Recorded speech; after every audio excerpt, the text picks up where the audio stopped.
London के tower में कैद कोहिनूर तो बस है छोटी सी झांकी। असली खजाना तो वो है जिसकी चमक से आज भी पश्चिमी दुनिया की रातें हो रही रोशन। भारत का वो सच अब आएगा सामने। मयूर सिंहासन की एक एक ईंट में जड़े थे इतने हीरे की खरीदी जा सकती हैं आज के 7 बड़े देशों की अर्थव्यवस्था। नादिर शाह की लूट का वो काला इतिहास फिर से खुलेगा। टीपू सुल्तान की अंगूठी और छत्रपति का बाग नख। ब्रिटेन के म्यूजियम में सजी वो हर चीज चीख चीख कर बता रही है हमारे गौरवशाली अतीत की कहानी, जिस पर अब तक पड़ा था पर्दा।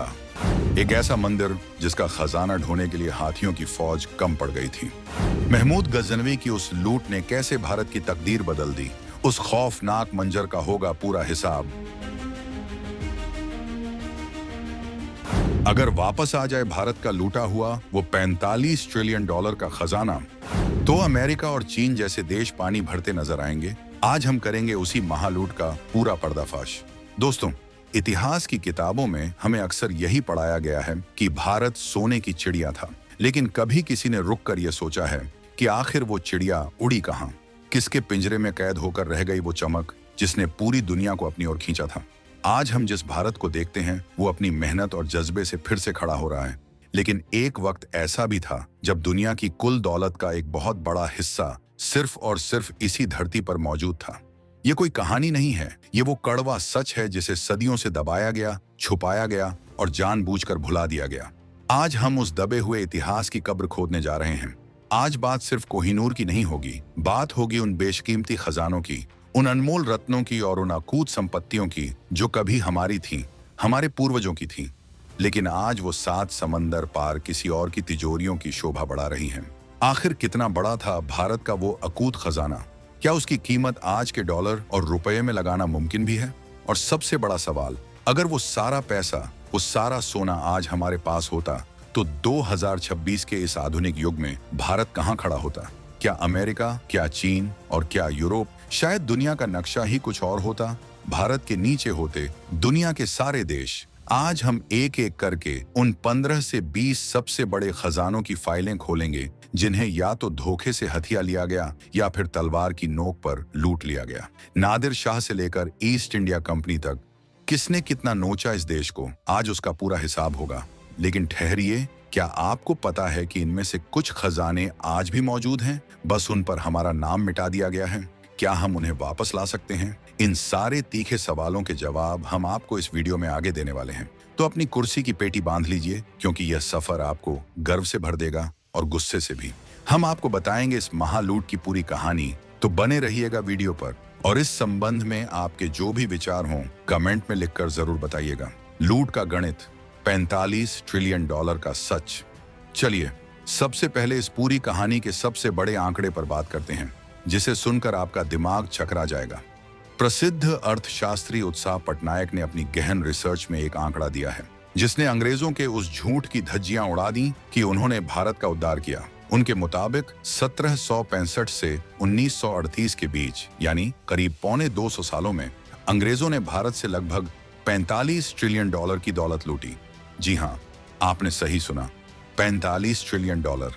अगर इसे आज के भारतीय रुपयों में बदलने बैठेंगे तो कैलकुलेटर के जीरो कम पड़ जाएंगे। यह रकम इतनी बड़ी है कि आज के अमेरिका की पूरी अर्थव्यवस्था, जो करीब 27 से 28 ट्रिलियन डॉलर है, भी इसके सामने बौनी है। ब्रिटेन आज जिस शान और शौकत पर इतराता है, उसकी हर एक सड़क, हर एक इमारत और वहां की औद्योगिक क्रांति की नींव में भारत का खून पसीना और हमारा पैसा लगा है। यह लूट कोई एक दिन या एक रात में नहीं हुई, यह एक व्यवस्थित, सुनियोजित डकैती थी। इसे टैक्स और व्यापार का नाम देकर अंजाम दिया गया। सोचिए, हमारे ही देश में हमारे ही किसानों और कारीगरों से लगान वसूला जाता था और फिर उसी पैसे से हमारा ही सामान खरीदकर दुनिया भर में बेचा जाता था। मुनाफा किसका? पूरा का पूरा ब्रिटेन का। ये वैसा ही है जैसे कोई चोर आपके घर में घुसे, आपकी ही तिजोरी से पैसे निकाले और फिर उन्हीं पैसों से आपसे आपका फर्नीचर खरीद कर ले जाए। सुनने में अजीब लगता है ना, लेकिन यही हुआ था हमारे साथ। और ये तो सिर्फ अंग्रेजों की बात है। उनसे पहले जो लुटेरे आए, उनका हिसाब तो अभी बाकी है। अगर आज यह 45 ट्रिलियन डॉलर भारत के पास होता, तो जरा सोचिए क्या मंजर होता। आज भारत की जीडीपी करीब 4 से 5 ट्रिलियन डॉलर के बीच है। हम दुनिया की चौथी बड़ी अर्थव्यवस्था हैं। अगर वो लूटा हुआ खजाना हमारे पास होता तो हमारी जीडीपी अमेरिका और चीन की जीडीपी को मिलाकर भी उनसे कहीं ज्यादा होती। भारत में गरीबी शब्द डिक्शनरी से गायब हो चुका होता। हर गांव में वर्ल्ड क्लास इंफ्रास्ट्रक्चर होता। हमारी सेना के पास ऐसे हथियार होते कि दुनिया कांपती, और शायद हम अंतरिक्ष में कॉलोनियां बसा चुके होते। ये पैसा सिर्फ कागज का टुकड़ा नहीं था, ये भारत के भविष्य का ईंधन था जिसे चुरा लिया गया। लेकिन अफसोस करने से कुछ नहीं होगा। हमें जानना होगा कि आखिर वो कौन कौन से स्पेसिफिक खजाने थे जो हमारी आंखों के सामने से ओझल हो गए। चलिए अब एक एक करके उन खजानों की पड़ताल करते हैं।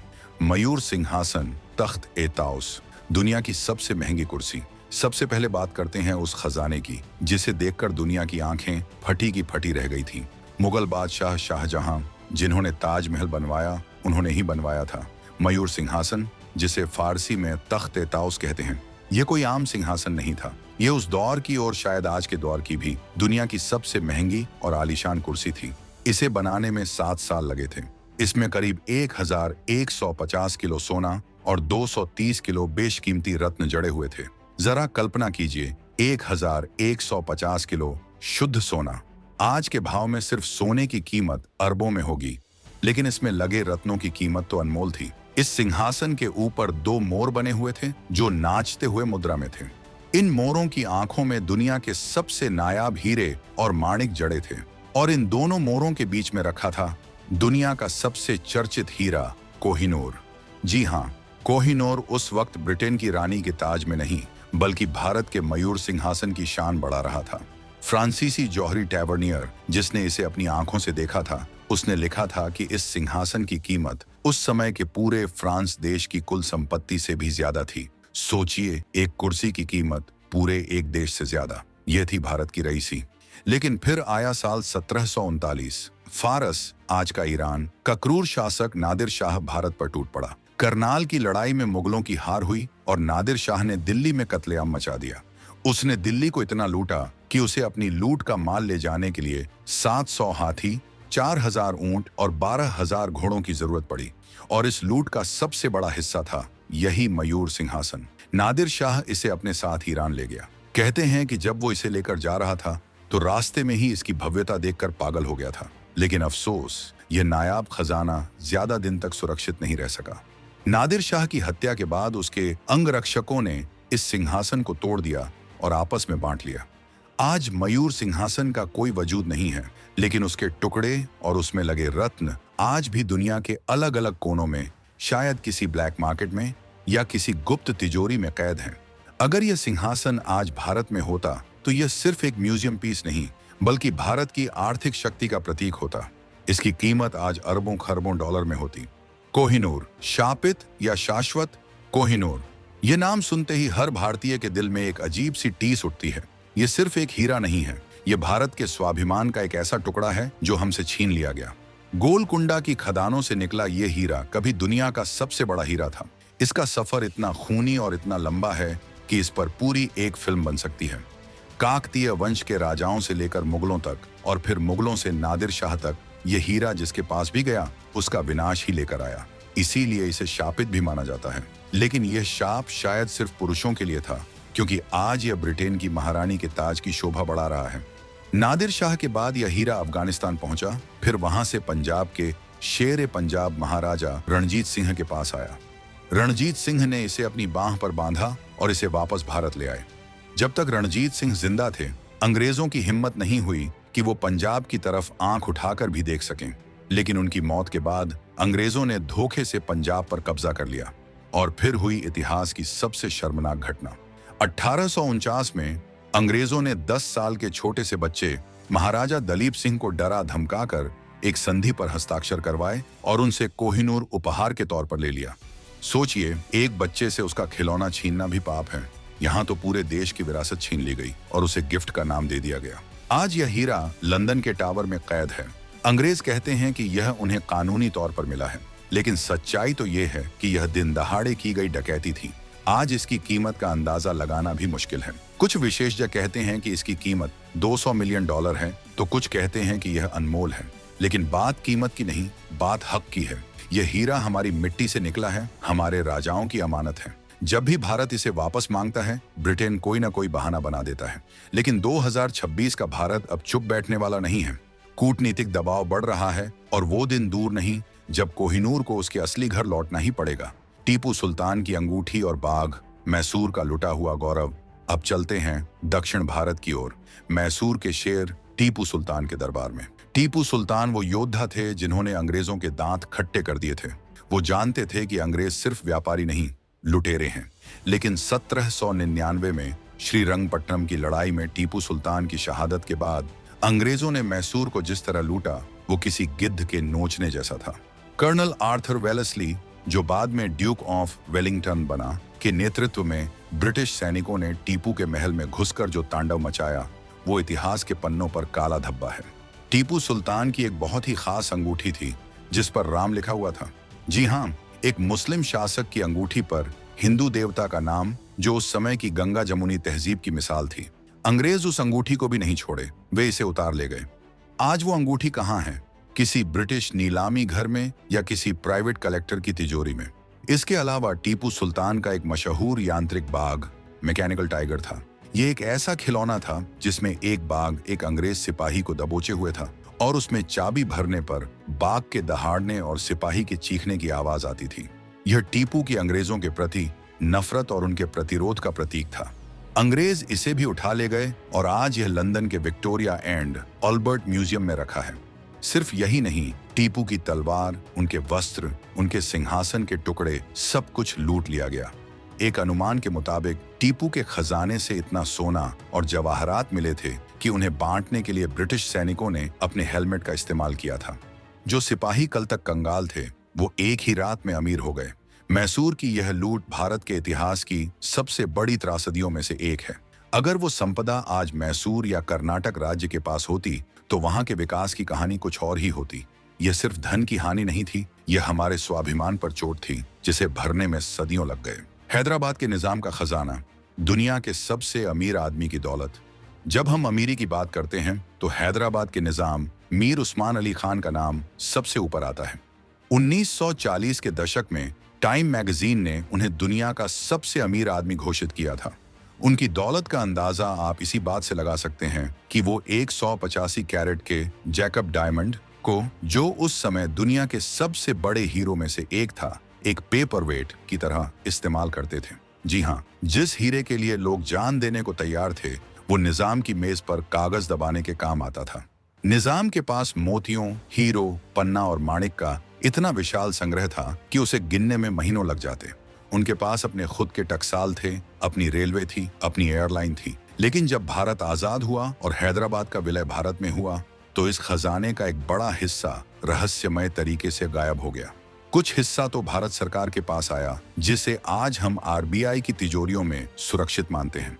लेकिन एक बहुत बड़ा हिस्सा, खासकर जो लंदन के बैंकों में जमा था, उसे लेकर कानूनी लड़ाइयां चलती रहीं। हालांकि निजाम का खजाना अंग्रेजों ने सीधे तौर पर युद्ध में नहीं लूटा, लेकिन औपनिवेशिक काल के दौरान जिस तरह से हैदराबाद की अर्थव्यवस्था को निचोड़ा गया, वो भी एक तरह की लूट ही थी।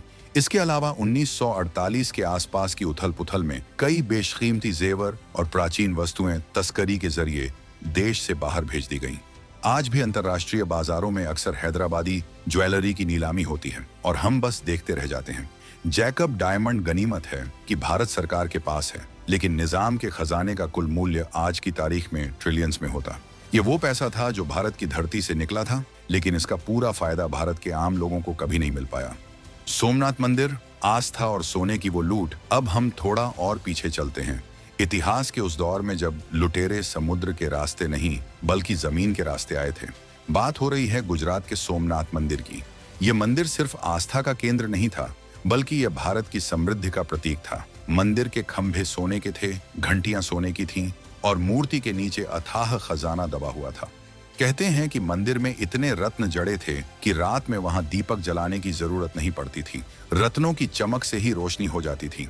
साल 1025 में महमूद गजनवी ने इस मंदिर पर हमला किया। यह हमला धर्म के नाम पर किया गया था, लेकिन असली मकसद था लूट। गजनवी ने मंदिर को तोड़ा और वहां से इतना सोना चांदी लूटा कि उसके ऊंट और घोड़े कम पड़ गए। ऐतिहासिक दस्तावेजों के मुताबिक गजनवी अपने साथ करीब 20 मिलियन दीनार, उस समय की मुद्रा, की संपत्ति ले गया था। अगर हम आज के सोने के भाव से इसकी तुलना करें तो यह रकम खरबों रुपयों में बैठेगी। उसने मंदिर के छप्पर, दरवाजे, खंभे सब कुछ उखाड़ लिया। यहाँ तक कि जो चंदन के दरवाजे थे उन्हें भी वो अपने साथ गजनी, अफगानिस्तान ले गया।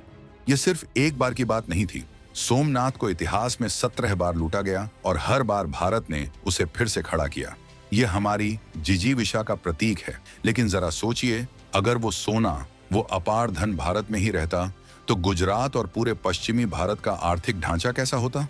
गजनवी की उस लूट ने भारत के पश्चिमी तट की अर्थव्यवस्था को कई दशकों तक पीछे धकेल दिया था। वो खजाना गजनी में जाकर महलों और मस्जिदों को सजाने में लग गया, जबकि उसका असली हकदार भारत का आम नागरिक और भक्त था। आज सोमनाथ फिर से भव्य रूप में खड़ा है, लेकिन वो मूल खजाना, वो सदियों पुरानी विरासत हमेशा के लिए खो गई। शाहजहां का वाइन कप और मुगलिया जवाहरात। मुगलों की रईसी के किस्से तो आपने बहुत सुने होंगे, लेकिन उनकी व्यक्तिगत विलासिता की चीजें भी लूट का शिकार हुईं।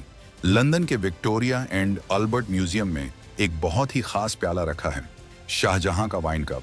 यह सफेद नेफ्राइट जेड पत्थर से बना है और इस पर इतनी बारीक नक्काशी है कि उसे देखकर आज के मशीनी युग के इंजीनियर भी हैरान रह जाएं। यह कप 1657 में बनाया गया था। इसके नीचे कमल के फूल जैसी आकृति है और हैंडल पर बकरी का सिर बना है। यह कला का एक अद्भुत नमूना है। कर्नल चार्ल्स सेटन गुथरी, जो 19वीं सदी में भारत आया था, उसने इसे हासिल किया, लूट लिया या बहुत कम दाम में हड़प लिया और ब्रिटेन ले गया। आज इसकी कीमत करोड़ों में है। ऐसे ही मुगल बादशाह जहांगीर के खजाने से भी कई चीजें गायब हुईं।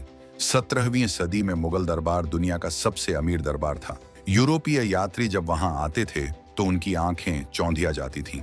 सर थॉमस रो, जो जहांगीर के दरबार में आया था, उसने लिखा था कि बादशाह जिस तराजू में तुलते थे वो सोने का होता था और उन्हें हीरे जवाहरात, सोने चांदी और रेशम से तौला जाता था। वो सारा खजाना कहाँ गया? वो धीरे धीरे ईस्ट इंडिया कंपनी के अधिकारियों की जेबों में, उनके घरों में और अंततः ब्रिटिश खजाने में समा गया।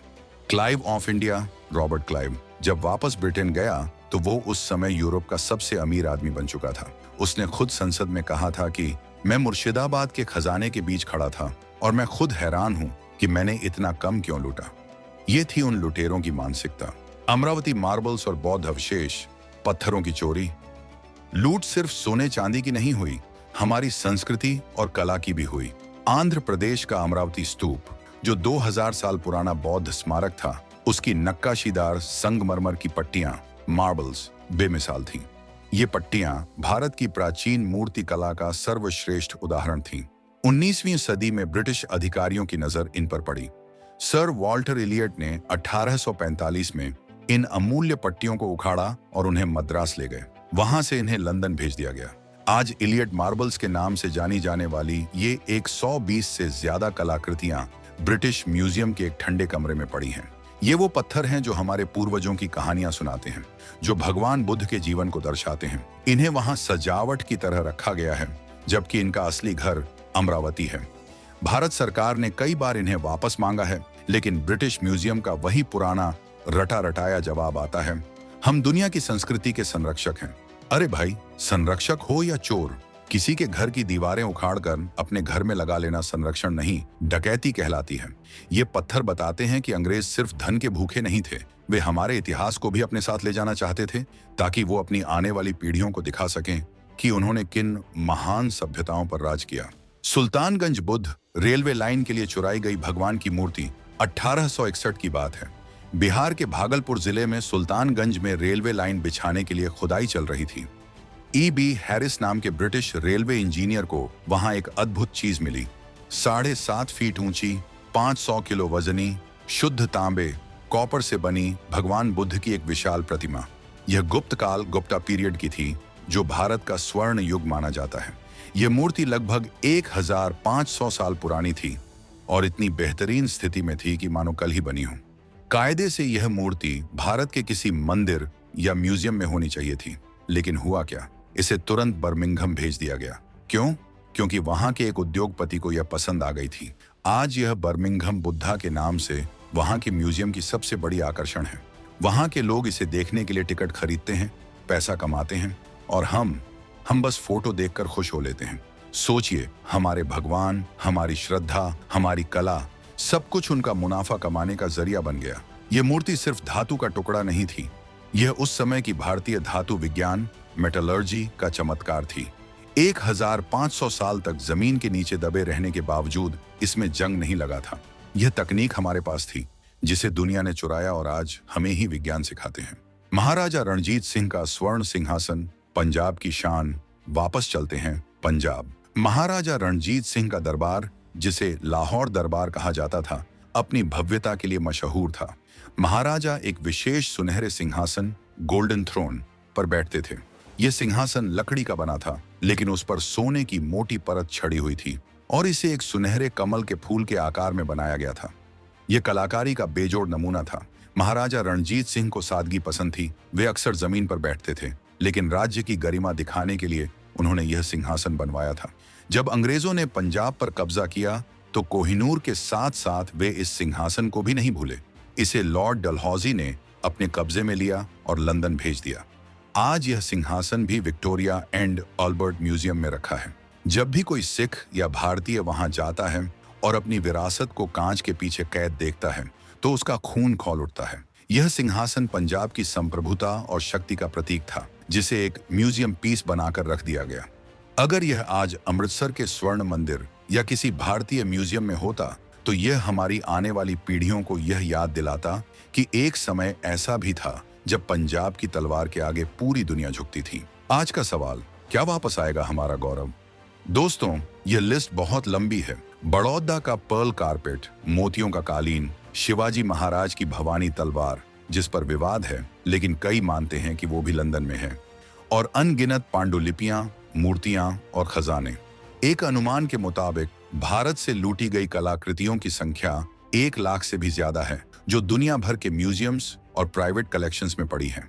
आज जब हम 2026 में खड़े हैं, भारत एक सुपर पावर बनने की ओर अग्रसर है। हमारी सरकार ने रिपाट्रिएशन यानी अपनी धरोहर को वापस लाने की मुहिम छेड़ रखी है। कुछ मूर्तियां वापस आई भी हैं, जैसे ऑस्ट्रेलिया से, अमेरिका से, लेकिन जो बड़े खजाने हैं, कोहिनूर, मयूर सिंहासन के टुकड़े, सुल्तानगंज बुद्ध, इन पर अभी भी कुंडली मारकर बैठे हैं ये देश। ये 45 ट्रिलियन डॉलर की लूट सिर्फ एक आंकड़ा नहीं है, ये हमारे पूर्वजों के खून, पसीने और आंसुओं का हिसाब है।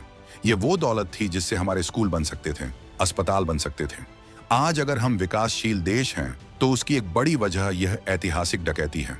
लेकिन एक बात याद रखिएगा, दौलत चुराई जा सकती है, हुनर नहीं। आज भारत फिर से अपनी मेहनत के दम पर दुनिया की अर्थव्यवस्था में अपना लोहा मनवा रहा है। वे हमारा सोना ले गए, लेकिन हमारा सुनहरा भविष्य नहीं ले जा सके। अब सवाल यह है कि क्या हमें इन खजानों को वापस मांगना चाहिए? क्या ब्रिटेन और बाकी देशों को हर्जाना देना चाहिए, या फिर हमें अपने भविष्य पर ध्यान देना चाहिए और अतीत को भूल जाना चाहिए? क्या आपको लगता है कि कोहिनूर कभी भारत वापस आएगा? अपनी राय कमेंट में जरूर लिखें। यह लड़ाई सिर्फ सरकार की नहीं, हम सबकी है, अपनी पहचान को वापस पाने की लड़ाई। अगले वीडियो में हम बात करेंगे एक ऐसे भारतीय किले की जिसके तहखानों में आज भी अरबों का खजाना दबा होने का दावा किया जाता है और सरकार भी वहां जाने से डरती है। वो रहस्य क्या है, जानने के लिए चैनल को सब्सक्राइब करें और बेल आइकन दबाएं। जय हिंद।